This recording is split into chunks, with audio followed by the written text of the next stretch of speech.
আপনি ঋণ নিয়ে টেনশনে আছেন, ঋণে জর্জরিত হয়ে গিয়েছেন, এমন একটি দোয়া আছে, যদি আপনি একবার পড়েন, আপনার ঋণ যদি পর্বত সমপরিমাণও হয়, আল্লাহ তাআলা তা পরিশোধের ব্যবস্থা করে দিবেন। সুবহানাল্লাহ।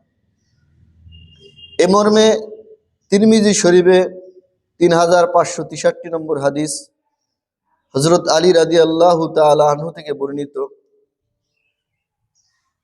একদা হযরত আলী রাদিয়াল্লাহু তাআলা আনহুর নিকট এক চুক্তিবদ্ধ গোলাম আগমন করলো।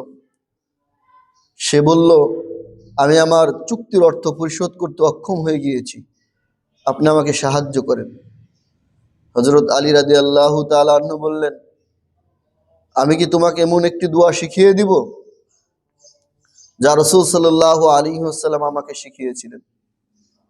তোমার উপর যদি সির পর্বত সমপরিমাণ ঋণ থাকে, আল্লাহ তাআলা তোমাকে সেই ঋণ পরিশোধ করার ব্যবস্থা করে দিবেন। তুমি বলো,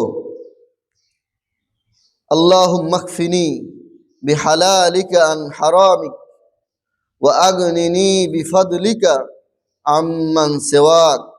হে আল্লাহ, তোমার হালালের মাধ্যমে আমাকে তোমার হারাম থেকে দূরে রাখো, এবং তোমার দয়ায় তুমি ব্যতীত অন্যের মুখাফেক্কি হওয়া থেকে আমাকে আত্মনির্ভরশীল করো।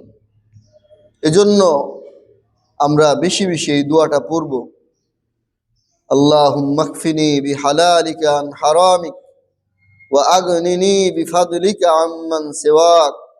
আল্লাহ তাআলা আমাদের সবাইকে বেশি বেশি এই দোয়া পড়ার তৌফিক দান করেন। আমিন।